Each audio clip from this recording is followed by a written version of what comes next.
Welcome back to Locked On Warriors. That's right, we are back after a 2-week break. I'll explain where it is that I've been for the last couple of weeks. We're going to get into some of the latest stuff also on the Warriors point guard situation. I'll tell you my reflections on the Western Conference and where exactly the Warriors stack up. And then, just because I know you were wondering my thoughts on this, I've got some stuff on Kanye versus Drake. It's all coming up next here on a Thursday edition of Locked On Warriors. And don't forget to check out Thursdays on Locked On NBA, the podcast with Jackson Gatlin and Matt Moore. They're telling you whose NBA stock is up and whose is down. Follow the Locked On NBA podcast today on YouTube or wherever you get your podcasts.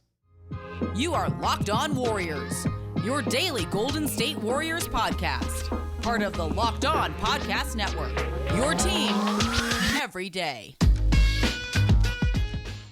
All right, welcome back to Locked On Warriors, a Thursday edition here. And I'll start off with this. I'm sorry that I've been gone for 2 weeks, and I guess kind of left you guys.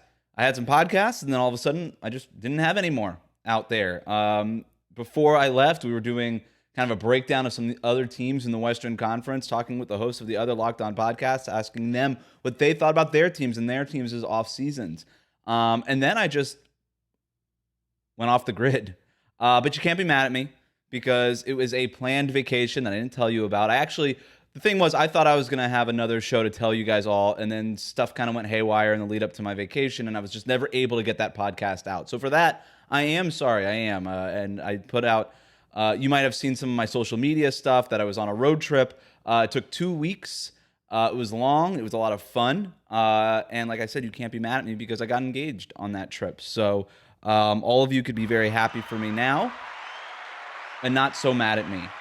Or you could just still be mad at me. If you are, I totally get it. But look, nothing happened for the Warriors. I got back. I was keeping some, honestly, I was trying to get off the grid as much as possible. I didn't care what was happening with the Warriors. I didn't care what was happening with the NBA. I didn't care what was happening with anything for 2 weeks. I just didn't want to care. I was so sick of caring for so long. I just didn't want to care about anything other than the road trip, and that's exactly what I did. Yes, I drank every single day. Yes, I had a really great time. Yes, it was a lot of work driving for 14 days in a row, and I feel not relaxed even a little bit physically, but mentally I do feel refreshed. And I checked all of the Warriors stuff that had gone on for the last 2 weeks this morning, and turns out nothing happened. There was nothing. Absolutely nothing going on in Warriors world. That said, I can still give you some stuff. So here's what we're going to do today. I am going to give you the latest on the Warriors point guard situation. If anything did happen, it's that they've worked out a couple of other backup point guard options. I'll tell you who they are, my thoughts on them later on. Like I said, I'm also going to give you a Kanye versus Drake thing because I am obsessed with Kanye. Everything that he does, I just think is just really interesting. You don't have to love him. You don't have to like him. You could hate him, whatever. He's still a pop culture icon, and he demands our attention, and he certainly did mine. And this whole Kanye versus Drake thing has just got me thinking. And like I said, there's nothing else happening. So third segment, I'm just going to tell you about Kanye versus Drake. If you want to hang out and talk to me about Kanye versus Drake, then please do. And if not, just sign off after the second segment. There's going to be no more Warriors stuff after that. But I will give you the point guard stuff in the second segment. And then I'm going to give you some of my thoughts on the Western Conference here in a minute. But before we do that, just to clean some things up, I will now tell you what my plan is for the next couple of weeks. So here in the Locked On Podcast Network, we're all going to basically 3 days a week here on the NBA side. I will be following suit with that starting next week, and then for the rest of September, 3 days a week. Not exactly sure yet when those 3 shows will come out, right? I don't know if it's going to be Monday, Wednesday, Friday. I don't know if it's going to be something like that. What I will try to do is give you a show every Monday. I will try to, by Monday afternoon, give you a show so that you could start off your week. And then I'm definitely going to give you something towards the end of the week. Maybe it's Thursday. Maybe it's like Friday morning. And then somewhere in the middle, I'll throw something else out there. What am I going to talk about? I have no idea yet. I've been away for 2 weeks. I haven't thought about this podcast for 2 weeks. But I will plan it and we'll figure it out. Maybe it'll be some more team previews. Maybe it'll be some interviews, or maybe it'll just be me rambling about pop culture some more if the third segment goes well today. But all right, over my 14-day trip, I know I just said that I didn't really think about the Warriors all that much, but I kind of did, I guess, because it's my job and I'm interested in it, and the Warriors are interesting, and I like to think about them. So I did think about it a little bit. And it actually, I thought, helped to get away from everything and just sort of reflect on what that offseason was and where this roster stands. And I know that we still have some questions, namely in the realm of the backup point guard position. But whatever they do, there's a reason they've taken this long to make a decision here, and it's because there's not a sure answer out there, right? You can't, if you're out there saying, look, Isaiah Thomas should be signed yesterday, if that were the case, he would have been signed yesterday, all right? So there's not a sure thing out there. They're doing their due diligence. We'll get to that. But we kind of have an idea of how this NBA and the Western Conference is looking. And I did, right before I left, I put up a power rankings on the mercurynews.com where I cover the Warriors. And I think I had the Lakers and the Suns as a clear number 2. And then I had the Nuggets, I believe, at number 3. And then some sort of assortment of Warriors, Clippers. And then I put the Jazz really low. And then I had, the other teams in the West who don't really matter, but we'll get to them here in a second.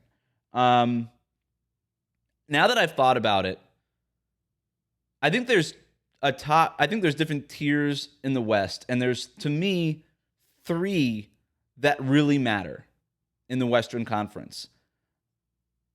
I think that in that top tier, there are 3 teams. I think the Lakers and the Suns are clearly the top in that top tier. I think what Phoenix did last year, man, you can write off their playoff run as a fluke because they hit an injured Lakers team and they got an injured Clippers team in the conference finals, whatever. But that team had the most wins in the league for a long time. Chris Paul is a real MVP candidate, and he just signed an extension. Devin Booker is a legit all-star. DeAndre Ayton is a legit starting caliber center, one of the best centers in the league at this point. Mikal Bridges is a phenomenal wing for them, and they've got a ton of depth. And they had a really nice offseason in just going and getting JaVale McGee and bringing back some of the important guys like Cam Payne. I just don't see a weakness in that roster. They're just absolutely solid. Monty Williams does an awesome job coaching them. There's just not a flaw, right? Like, if you're a team playing Phoenix, you're not like, okay, that's that player. That's where we're going to attack. You have no idea. You have no idea how you're going to win that game. You're just going to hope that Phoenix doesn't play well. And those teams play well during the regular season. So I like them. The Lakers, look, whatever. Their offseason was weird. Everybody's 40 years old, 36 years old, whatever it is. They still have LeBron. They still have Anthony Davis. Russell Westbrook is a floor raiser in the regular season, though he is a ceiling limiter, lowerer in the postseason. And, they got shooters. And that's they're old shooters, but that they can shoot. That's kind of the benefit of them being old, is that they're proven. So I think the Lakers and the Suns are clearly in that top tier. My biggest change from when I left for my vacation to now is that I have Utah firmly in that top tier. And the reason I didn't have them in that top, I always thought they would finish with 50-plus wins, right, in the regular season. I just never thought that they were a legit title contender because of all the things that we've seen in the past postseasons. But the more I thought about it, the more I loved their offseason. I love the addition of Rudy Gay. I think they stole Eric Paschall from Golden State. I understand why the Warriors did it. They don't have room for Eric Paschall. Eric Paschall doesn't fit what it is that they want to do, but he does fit what Utah wants to do. And he gives them an option as a small ball 5 where the Warriors relied a lot on Paschall early last season to play that small ball 5, and his body broke down as the season went on. But that's not going to be the case in Utah because they have Rudy Gobert soaking up 36 minutes a night or whatever it is at the center spot. They have other options. I like Tony Bradley, I think, is still their backup point guard or backup center. And they have other Rudy Gay could play this 5 for them. He did that in San Antonio quite a bit.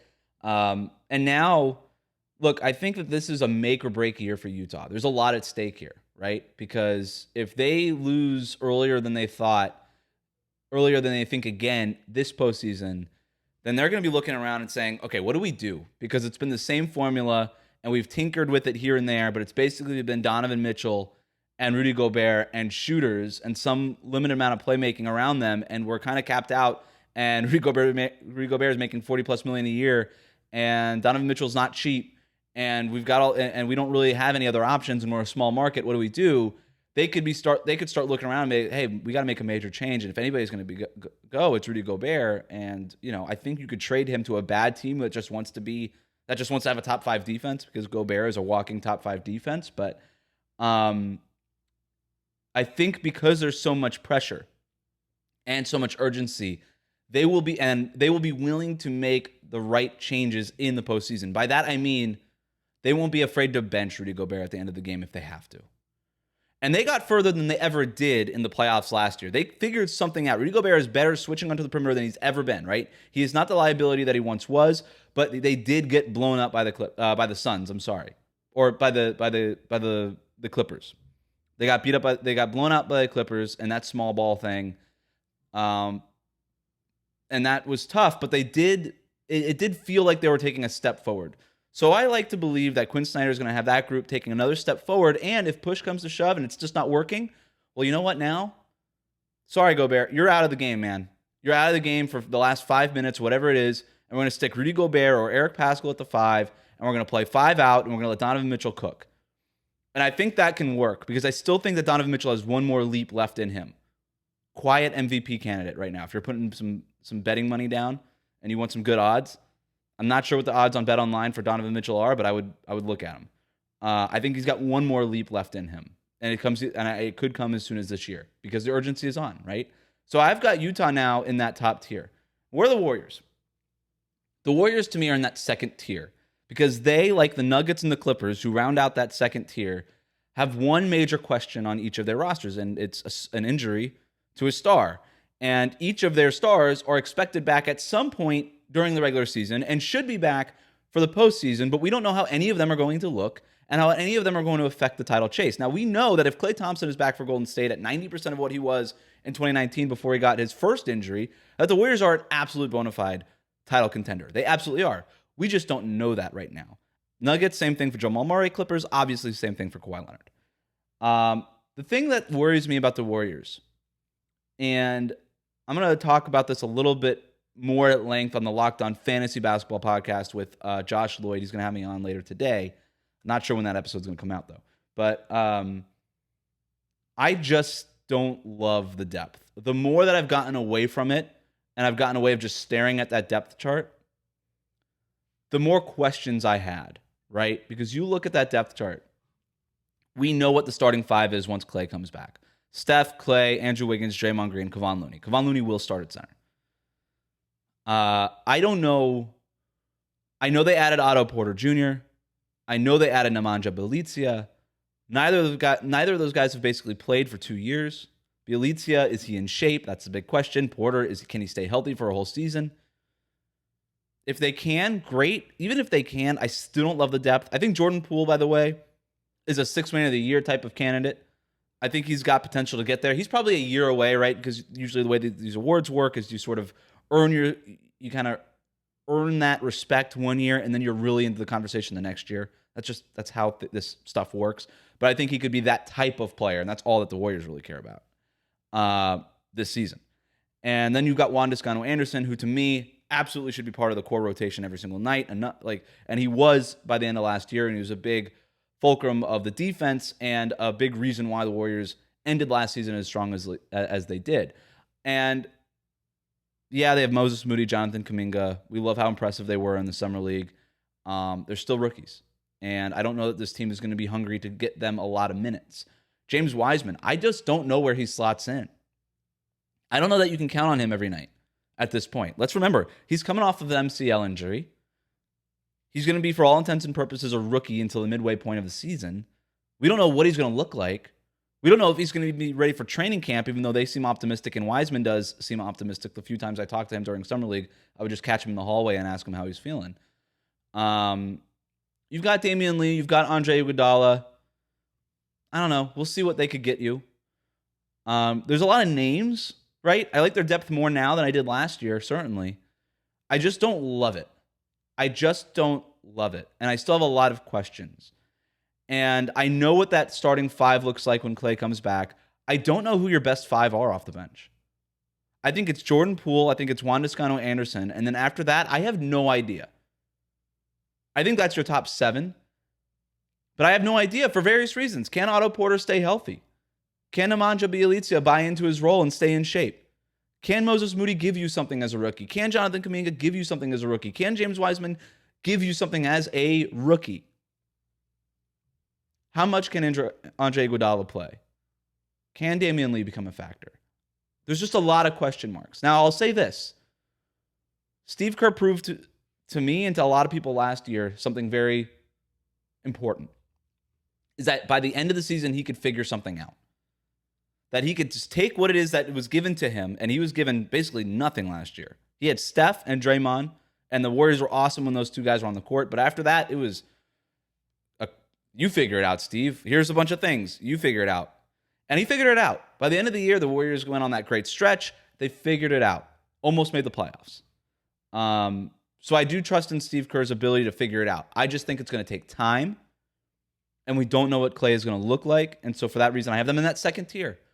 I have that second tier in the West. Now, the interesting thing about that second tier to me is the only difference between the second tier and the first tier is not talent or ability to reach the NBA Finals. It's just they have those major question marks. Now, if those big ifs check off the right way for those teams, if the things break right for those teams, then they automatically ascend them into that first tier. What I know about that first tier is that they don't have those question marks. I just know what we're getting there for the most part. I know how good those teams are going to be. All right, rounding out, the Blazers and the Mavericks are in that third tier to me. Just a lot of weird internal turmoil stuff, weird coaching changes. I don't really know. They have stars like Damian Lillard, Luka Doncic, but other than that, I just got questions up and down the roster, up and down the front office, up and down the coaching. I just don't know what to expect. Any of those teams can end up being fourth in the Western Conference record-wise, and it wouldn't shock me. They could also end up 10th in the Western Conference, and it wouldn't shock me. The next tier is the Grizzlies and the Pelicans. Good young teams with young stars. We'll just see if they turn the corner, but I don't think any of them are going to be factors when we talk Western Conference Finals. And then you have the Spurs, the Kings, the Timberwolves, the Thunder, and the Rockets, who are just going to be bad. All right, so that's all my Western Conference ranking stuff. We will get into the latest on the Warriors point guard situation next. But first, I want to tell you about DirecTV. Does this sound familiar? You've got one device that lets you catch the game live, another that lets you stream your favorite shows, you're watching sports highlights on your phone, and you've got your neighbor's best friend's login for the good stuff. Well, I want to tell you about a simple way to get all of that entertainment that you love without the hassle, and a great way to finally get your TV together. It's called DirecTV Stream, and it brings your live TV and on-demand favorites together like never before. So you can watch your favorite sports, movies, and shows all in one place. That means no more juggling remotes. No need to buy another device ever again. And the best part, there's no annual contract. We know that cord cutters love the no annual. I'm a cord cutter. I hate the annual contracts. This sounds right for me. Get rid of the clutter and the confusion. Get all your TV stuff together with DirecTV Stream. You can learn more about it at directtv.com. That's directtv.com. Compatible device required. Content varies by package.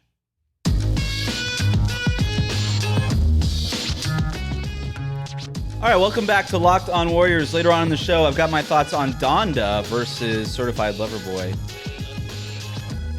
But right now, I got the latest on the Warriors point guard situation. So their continued search for a backup point guard, right? They've got 14 players under contract. They have clearly earmarked backup point guard as a team need, which tells me a couple of things. It tells me that they're not buying into Gary Payton II as a backup point guard, which I understand. He is a non-factor on offense, and they are obviously looking for somebody who is a factor on offense. And that Michael Mulder's status on the roster is pretty precarious right now, because those are the two guys whose contracts are not guaranteed as of this point.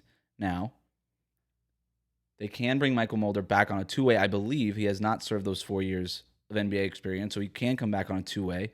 But I think Michael Mulder at this point would get a contract elsewhere on a regular roster spot because he's a proven three-point shooter. Proven's strong, but he's a known three-point shooter who can do some things. Gary Payton probably ends up back in the G League somewhere, but or overseas potentially. But once they struck out on Paul Millsap, and they were interested in Paul Millsap, it was between them and Brooklyn, from what I understand. Brooklyn won. I've talked about this repeatedly on this show, so I'm sorry if this is repetitive for you, but the biggest difference between the Warriors now and the Warriors during their dynasty is that they have now so much more competition for these ring-chasing veterans that they didn't have before, right? Before, you had DeMarcus Cousins saying, hey, I'll play for you for $1, whatever it was, the minimum. And now You've got the Lakers and you've got Brooklyn going out and getting out the DeAndre Jordans, getting the Paul Millsaps, the Blake Griffins, the Marcus Aldridge, all these guys are going to those teams. They're not coming to Golden State. That's not an opinion. It's a fact. Just look at it. The only ring-chasing vet that they got was Andre Iguodala, and that was just, institutional knowledge, equity. They haven't gotten any of the other guys. None of the other guys. Otto Porter, Namaja Bielik, they don't count. Those are just, players who were available with big injury questions. That said, they are looking now. I think they were interested in Paul Millsap. That would have been a player who moved the needle enough that they would have just, you know what? Screw it. Let's just get Paul Millsap, and we'll figure out backup point guard later. But now that the Millsap card is off the table because he signed in Brooklyn, they have fully committed to looking for a backup point guard. So this week they are working out Ryan Arcidiacono. I definitely screwed that up, and I'm sorry. I would have just looked up how to pronounce it, but I just don't think it matters all that much. And then you've got Isaiah Thomas, who has appeared in my mentions. Isaiah Thomas hasn't himself, but his name has appeared in my mentions quite a bit over the last year because people are like, hey, just go get him. He could be your backup point guard, problem solved. I love everything about Isaiah Thomas. I think he's a wonderful person from what I understand. I've never interacted with him, but from everything that you've heard about him, read about him, understand how his teammates respond to him and play with him, everybody loves them, some Isaiah Thomas. The problem is that he's 5'7", and he can't defend at all. And the Warriors are a team based on defense, first and foremost. This is a team that still, like last year, wants to be in the top 10 defensively, and then pretty much just left Steph, and when Klay comes back, the Splash Brothers just figure it out on offense. That's kind of, if you just look at the roster, that's kind of the strategy here, right?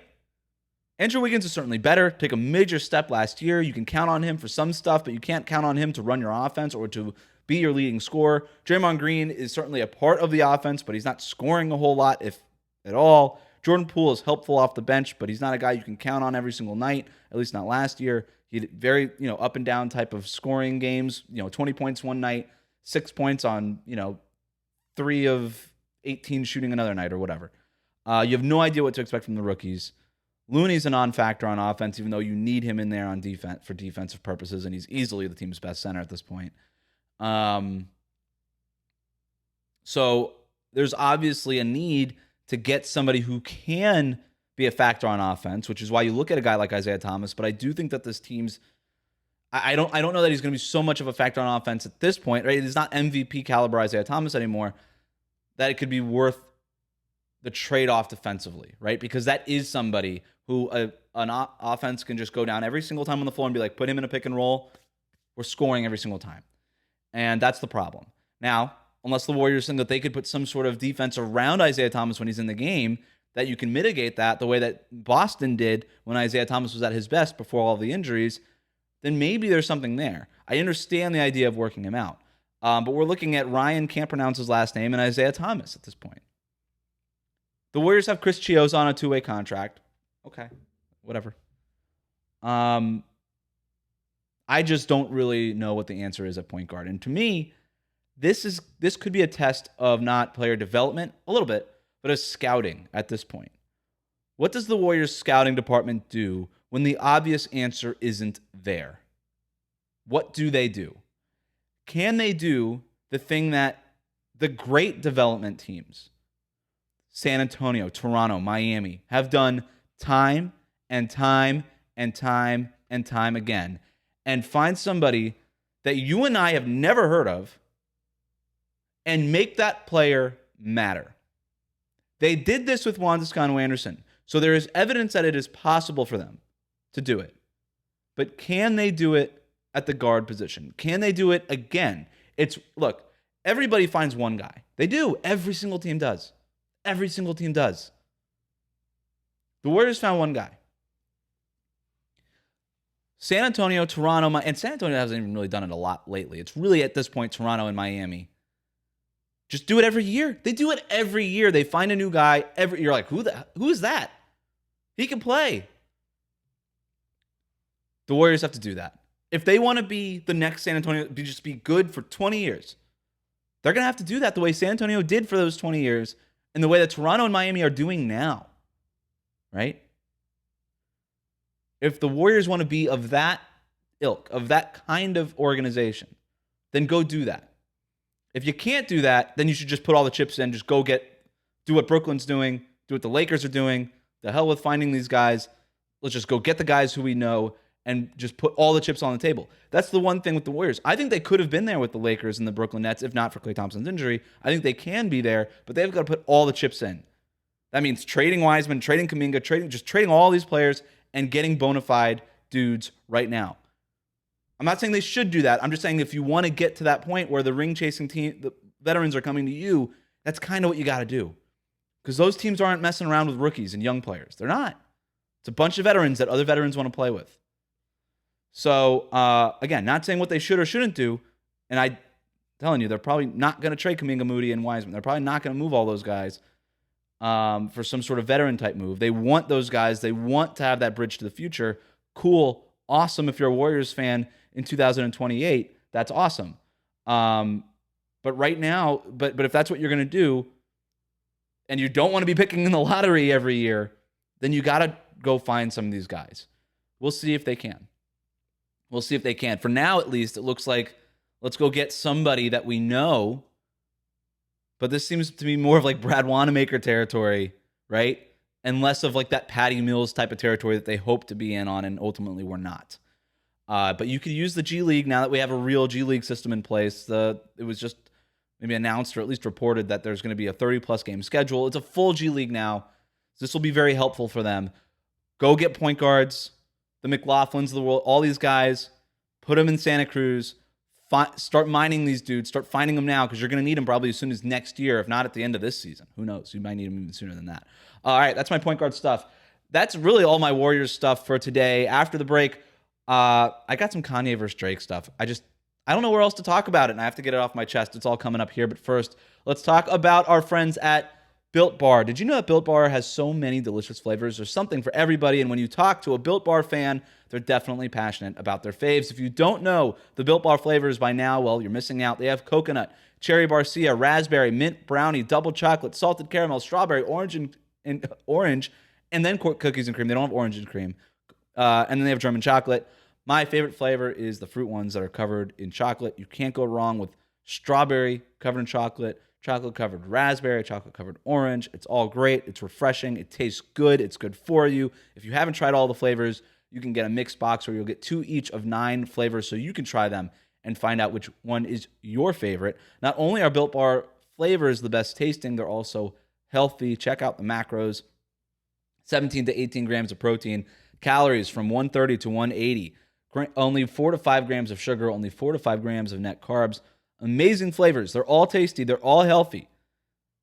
Go to BuiltBar.com and use that promo code LOCKED15. You'll get 15% off on your order. Use the promo code LOCKED15 for 15% off at Built.com. Let's also talk about our friends at BetOnline. We're back and better than ever. All eyes are on the gridiron as teams are back to start another football season. As always, BetOnline is your number one spot for all of the pro and college football action this season. With a new updated site and interface, even more odds, props, and contests, BetOnline.ag continues to be the number one source for everything football. Head to the website or use your mobile device to sign up today to receive your 100% welcome bonus. That's double your initial deposit just for signing up. Don't forget to use the promo code NFL100. From football, basketball, boxing, right to your favorite Vegas casino games.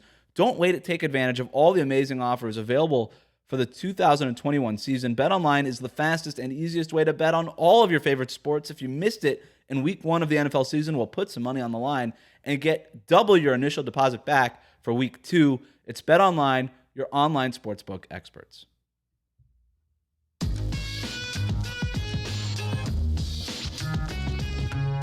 All right, back here with Locked On Warriors. We're going to take a break from the Warriors. Like I said, if you're looking for more Warriors content, I will have it. I am not going to go away for another 2 weeks, I promise. At least not anytime soon, I don't think. But I got some Kanye versus Drake stuff. I don't know where else to talk about it, so I'm going to talk about it to you. Maybe you're interested. A lot of people are interested in Kanye versus Drake. Maybe you're interested in my thoughts. I don't know. But here they are. So, full disclosure, I prefer Kanye to Drake. And I know that a lot of people just are off on Kanye because of his politics, because of the way that he trolls for attention all the time, and the way that he is just so big and thinks he's even bigger than he actually is. And I get all that stuff. But man, do I love his music. Specifically, obviously the first run all the way to 2013, I believe, when Yeezus came out. I just fell in love with Kanye's music. I think he's still a genius. I think he's still putting out some of the most interesting stuff. I'll tell you this. The one thing about Kanye is it doesn't sound like anything else that's out there. And he just sort of collects all these different sounds that are popular and makes it his own. And he did that with Off the Grid, bringing in Fivio Foreign to kind of create this Brooklyn drill type of sound, which didn't sound like any other Brooklyn drill type of song that I had heard before. And then you've got Drake, who for years kind of did something similar, where he would just get features from rising stars and artists rising artists and then make them stars by putting them on his songs. And he would sort of procure these type of talents that way to elevate his own sound. And by the way, this is not new in music. It is not unique to Kanye or Drake. The Beatles did this. Taylor Swift does it now. It's across genres. It's what the greats do. Prince did it. Michael Jackson did it. Okay? The greats did it. All right? You think the Beatles came up with psychedelic sound? No. All that psychedelic music was out there. They loved it. They made Sgt. Pepper's Lonely Hearts Club Band. So this is what the greats tend to do, but they make it their own, and they make just simply a better version of that stuff. Kanye and Drake did that for years. Did it for years. It's why they're at the status that they are now. That said, it feels like both of them have done a bad impression of themselves, one worse than the other. And I'll tell you who that is in a minute. But Donda came out first. My anticipation for Donda was sky high. This is an album that's been rumored for 2 years, right? We always knew that Kanye was going to try to make a version of whatever this album was, dedicated to his mother, passed away. And I would say this. To me, Donda is the better album, and it's not close. And it's not my favorite Kanye album. I think there are some low points on the album. But I think that there are higher highs on Donda than there are on Certified Lover Boy. And I'll also say this. I think Kanye really tried with this one.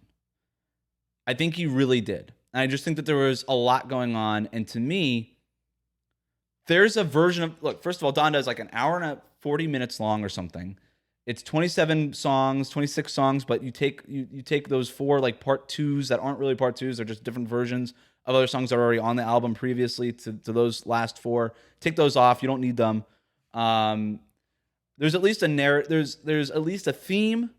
There's a lot of themes, but there's at least something there.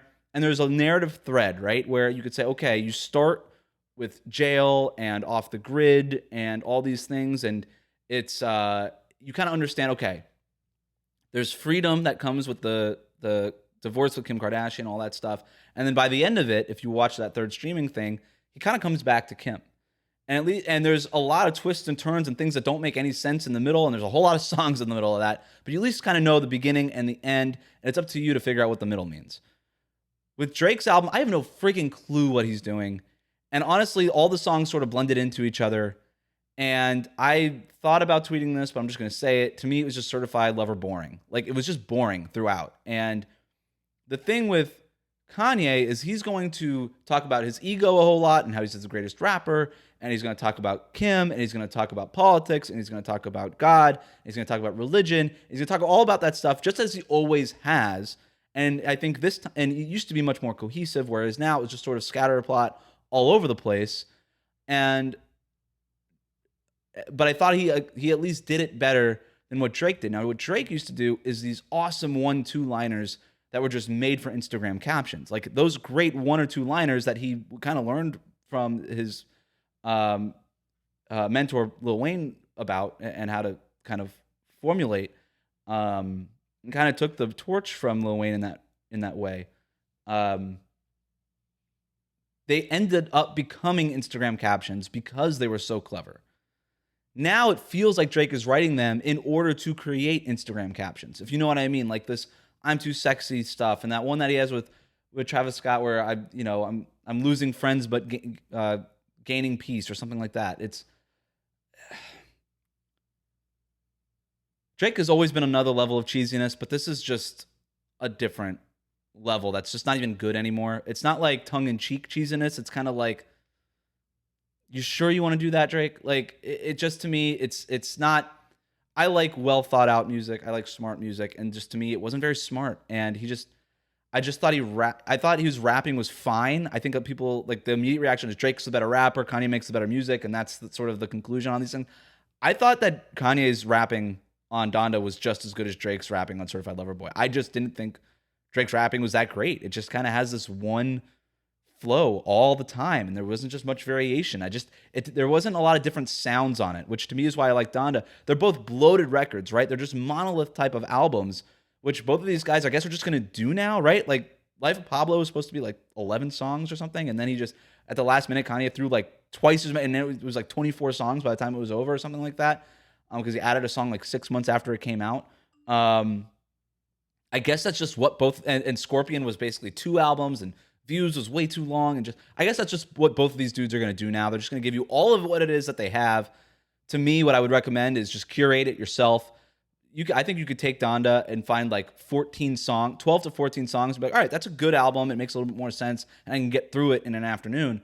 Where with Drake, I had a hard time finding 5 songs I liked off of Certified Lover. I really did. And I know maybe some of you are going to come at me. And if you do, please do leave your comments in the comment section here on YouTube. Tell me in the reviews on Apple Podcasts, wherever you want. I love having these kind of conversations. I am not coming at you with any sort of antagonism. If you like the Drake thing more, great. I prefer the Donda experience more than, I'll tell you this. I listened to Certified Lover Boy one time, and I had no need. I was exhausted by the end of it. I was rooting for it to end, right? Donda, I just liked it more. There was different sounds. It took me to different places. Not really sure where those places were, but at least I knew I was in a different place. Whereas Certified Lover Boy just sounded the same kind of all the way throughout, other than like a Future verse here and there. Like, it was boring to me. Certified Lover, boring.